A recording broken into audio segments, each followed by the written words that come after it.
तो हमने हर चीज का कंट्रोल दूसरे को देकर रखा है। कोई भी उदास कर देता है, कोई भी गुस्सा दिला देता है। खुश भी करना हो किसी को तो कोई एक दो तारीफ कर दे, बस खुश हो। खुद पर कहाँ का कंट्रोल है? ऐसा हो कि जब तक आपका मन नहीं है कोई आपको कुछ ना कर सके। ठीक है, अच्छी बात है, कोई तारीफ कर रहा है तो अच्छी बात है, नहीं करा तो भी अच्छी बात है। खुद में खुश रहना सीखिए। कहते ना, जो व्यक्ति अकेला खुश नहीं है वो खुद ही अच्छा नहीं है।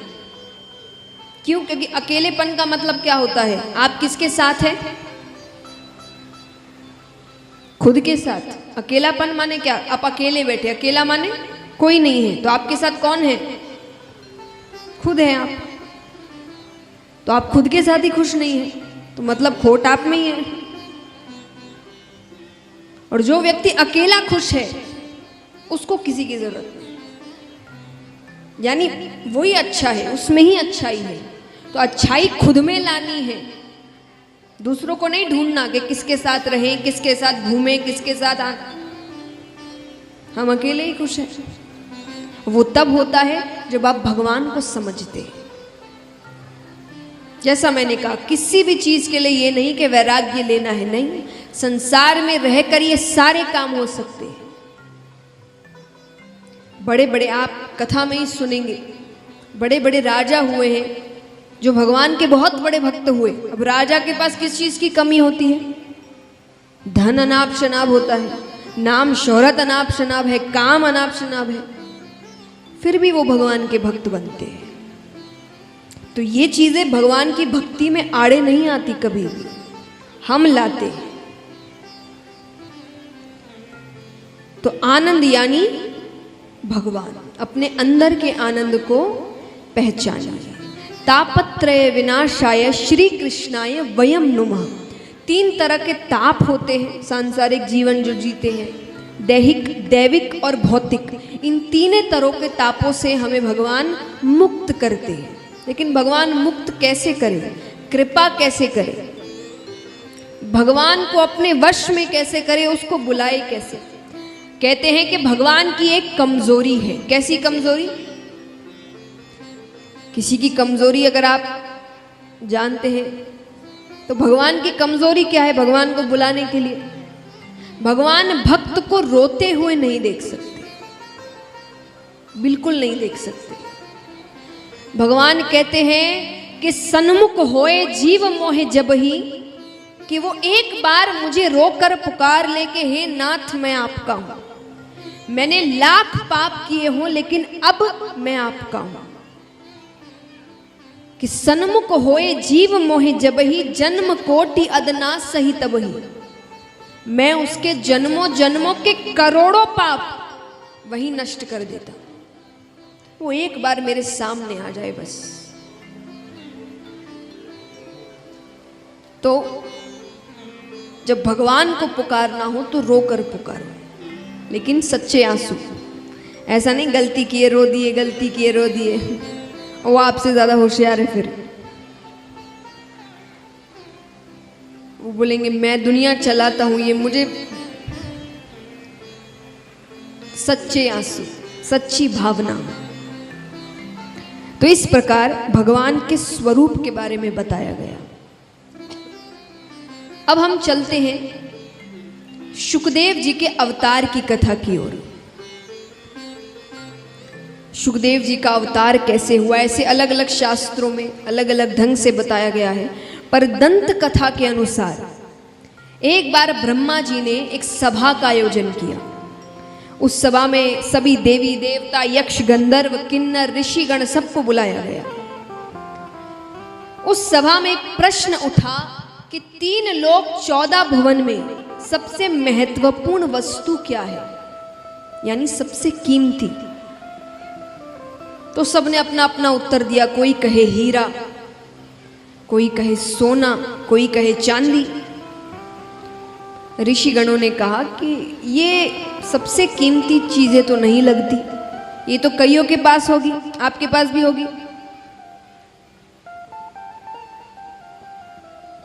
हाँ, सब हंस रहे हैं, कोई कुछ बोल नहीं रहा। मैं मांगूंगी नहीं आपसे, चिंता मत करिए। तो कईयों के पास होगी। तो ऋषिगणों ने कहा जो बहुतों के पास मिले वो सबसे कीमती कैसे? तो बोले आप बताइए फिर सबसे कीमती क्या है? बोले अगर सबसे कीमती कुछ है तो वो है प्रेम। प्रेम कैसा? निस्वार्थ, हमारे आपका नहीं। हम लोग स्वार्थ का प्रेम करते हैं, जिससे मतलब है, जिससे काम है उसी से प्रेम है, जिससे नहीं हो वो प्रेम नहीं। निस्वार्थ, जिस प्रेम में कोई स्वार्थ नहीं होता, कोई मतलब नहीं होता, वो जल्दी से नहीं मिलता। पर उन्होंने कहा किसी के पास तो होगा, उसी से तो सीखेंगे दूसरे। एक प्रेरणा स्वरूप भी तो कोई होना चाहिए। तो अब ऋषिगण पूछते हैं आप लोग बताइए आपको कौन लगता है जिसके पास ये प्रेम तत्व हो? कुछ कहते हैं हो ना हो ब्रह्मा ब्रह्माणी के पास तो होगा ही, वो दुनिया की रचना करते हैं। ऋषिगणों ने कहा ब्रह्मा जी रचना के कार्य में इतने व्यस्त हैं, उनके पास ब्रह्माणी के लिए समय ही कहाँ है? ठीक है। अब वहां नारद जी भी बैठे थे। नारद जी किसके भक्त हैं? नारद जी किसके भक्त हैं?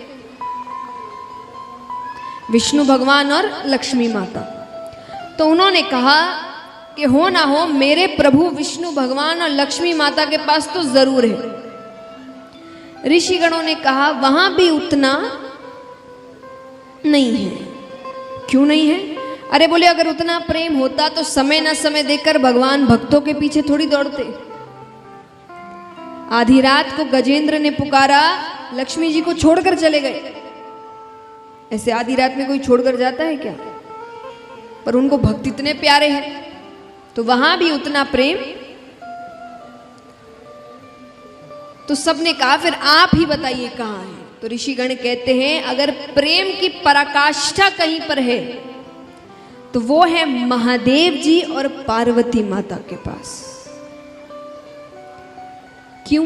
पहली चीज तो वो उनके आधे अंग पर विराजती है, और महादेव जी सबसे ज्यादा समय कैलाश पर्वत पर ही रहते हैं, वो जल्दी से बाहर नहीं जाते।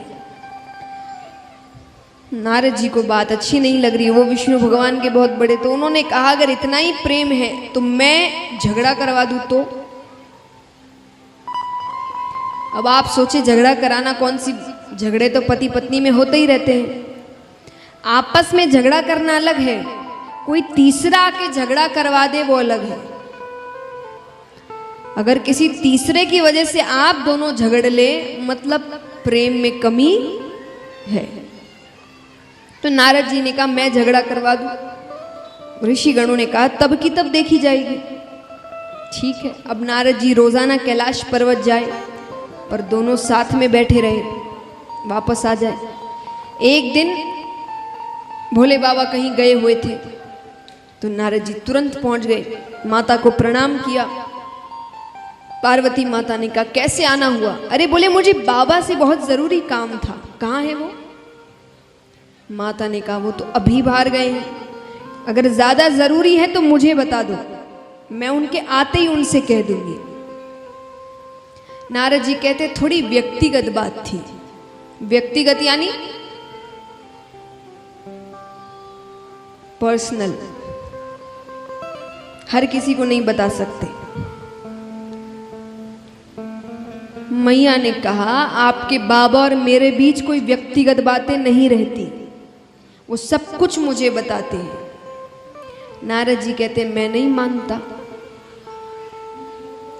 पुरुष कोई ना कोई बात तो स्त्री से छुपाता ही है, तो चाहे कोई भी हो, वो जीवन की हर बात नहीं बता, कोई ना कोई एक की दुख की बात होगी जो उसने छुपाई है।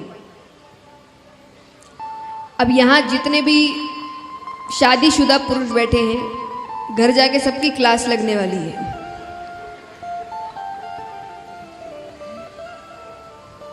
तो यहाँ पर माता ने कहा कि ऐसी कोई बात नहीं है, वो मुझसे कुछ नहीं छुपाते। अच्छा, नारद जी कहते तो आपने अमर कथा सुनी है? माता ने कहा ये कौन सी कथा है? अरे